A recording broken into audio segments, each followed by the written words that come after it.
Raimundaça, enverga, mas não quebra. Raimundaça ao vivo, trazendo informações sobre mais uma rebelião no Centro Educacional Masculino. Raimundo Lima, boa tarde, seja bem-vindo. Prazer tê-lo aqui. As primeiras informações, Raimundo, é de que os envolvidos na rebelião são ligados a facções criminosas?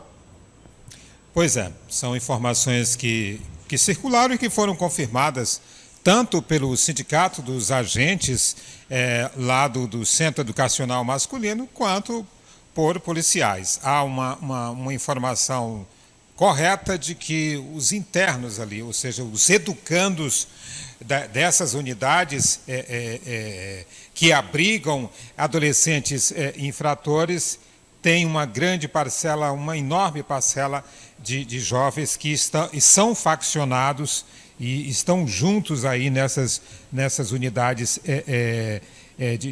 que tentam fazer esse trabalho de recuperação desses jovens. E uma vez lá dentro, segundo quem trabalha com esses jovens, o único pensamento deles é fugir, fugir e fugir.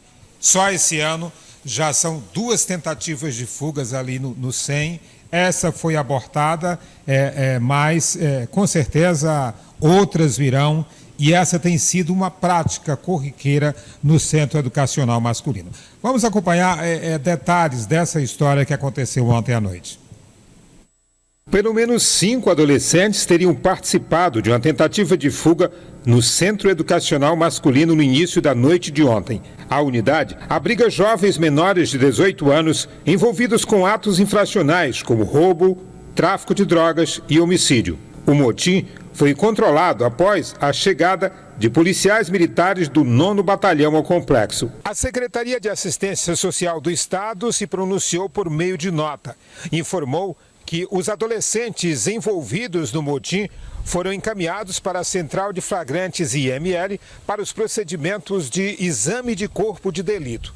O único adolescente que teria saído do SEM foi recapturado horas depois pela Guarda Municipal. Este foi o 2º motim envolvendo internos do SEM só este ano.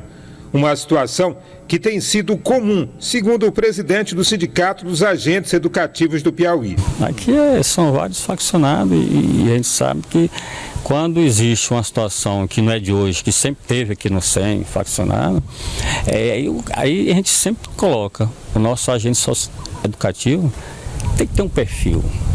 E se não tiver um perfil de profissional capacitado, que possa aqui defender, né, a sua função, não tem como trabalhar numa medida dessa aí, numa unidade tipo 100, não há possibilidade. O sindicato confirmou a denúncia de assédio moral e ameaça por parte dos adolescentes. Em algumas situações, os agentes teriam sido atacados com urina e água sanitária no rosto. Sempre ocorre uma questão isolada, mas existe, entendeu?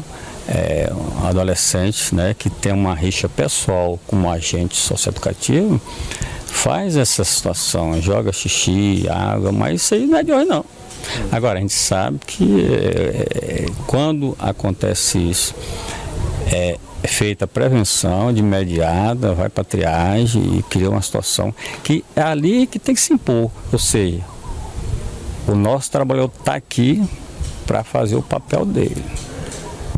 Trabalhar em prol dos adolescentes que estão aqui, cumprindo medidas socioeducativas, para que ele retorne à família, retorne à sociedade. Ou seja, nosso agente não está aqui para ser agredido. Bom, há de se ver, diante desses depoimentos, que essa não é uma missão muito fácil, há de ser sócio-educador. Mas, como diz o presidente do sindicato, ele tem que ter o perfil profissional e exercer da melhor maneira possível a sua função. E claro que existem situações em que há também um risco. Já tivemos rebeliões no SEM em que sócio-educadores foram feitos reféns. Há também o problema de artefatos que são encontrados dentro da unidade, produzidos por ferro, produzidos por pedaços de cadeiras, e tudo isso representa um risco para o trabalho desses profissionais. Vamos esperar que essa estrutura do SEM passe por uma nova reforma, seja melhorada essa estrutura e principalmente reestruturada essa questão socioeducativa no sistema do Estado. Douglas. Eu acho, também imagino que você concorde com o que eu vou dizer, eu acho que o Estatuto da Criança e do Adolescente, que é o conjunto de regras que rege o Centro Educacional Masculino, né? O ECA precisa de uma reforma, de uma reformulação, porque é aquela velha discussão em torno do Código Penal, que nós sempre fazemos aqui quando surge uma reportagem a respeito do assunto. Quer dizer, o que ocorreu nos últimos anos, por exemplo, em relação ao Código Penal, foram algumas adequações, mas não se avaliou o Código Penal e o Código de Processo Penal como um todo, né? O ECA da mesma forma, algumas adequações, mas não há uma reformulação geral, levando em conta a situação atual, o novo cenário. Então, esse é um ponto. E aí é um ponto que não depende do Piauí, é um ponto que depende do Congresso Nacional, é mais amplo. No caso do Piauí, você tocou num ponto importante.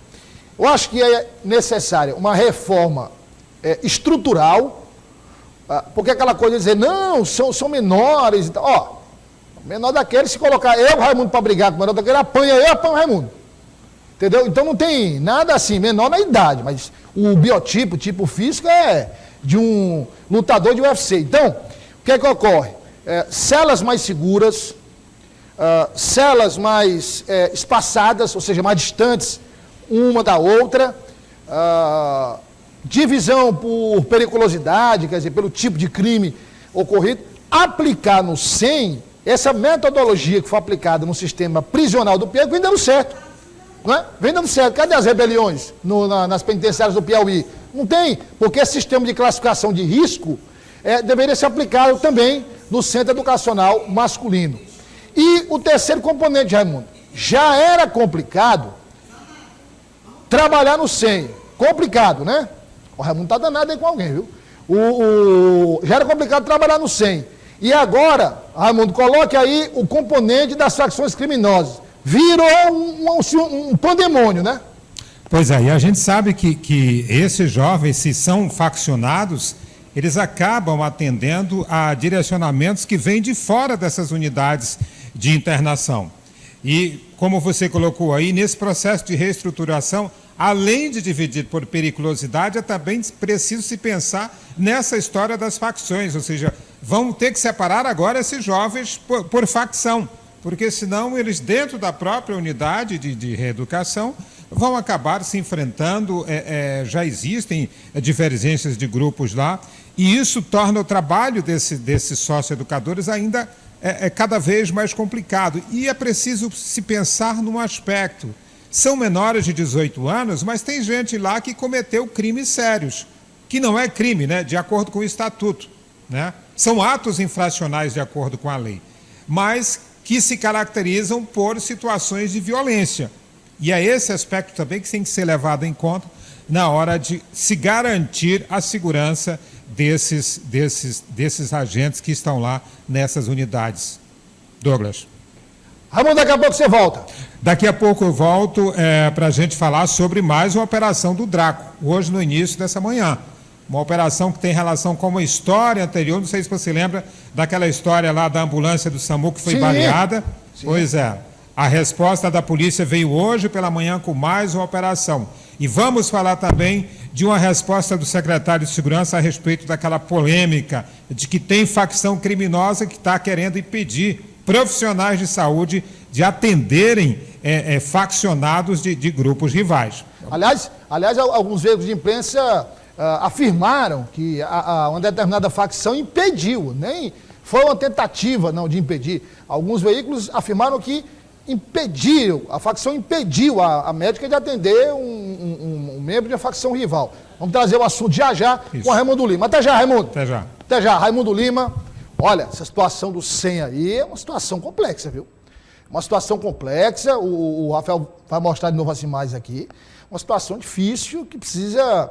Mas eu tenho certeza absoluta que o governador Rafael Fonteles, junto com o secretário de Segurança, Chico Lucas, junto com a secretária de Assistência Social, Regina Souza, vão encontrar uma solução para esse caso. Já merece, de fato, uma reforma. A gente está vendo aí nas imagens pela estrutura que não é tão nova, a estrutura já faz um tempo que é essa estrutura, e os muros têm que ser mais altos, enfim, o sistema de vigilância mais moderno, precisa realmente de uma reforma, porque, meu primo, cada dia que passa, esses menores de idade são cada vez maiores em tamanho, mais organizados do ponto de vista do crime e mais audaciosos em relação às suas ações. Então não é... né?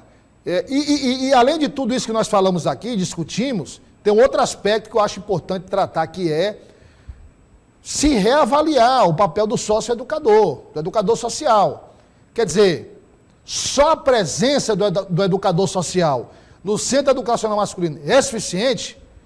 Não seria interessante a presença da polícia, de policiais, de agentes, enfim, de uma força policial ali permanente para dar suporte ao trabalho dos educadores sociais? É preciso reavaliar tudo isso, até diante do histórico e diante também dessa nova realidade, que é a realidade das facções criminosas. Como disse o Raimundo, tem representantes também lá no SEM.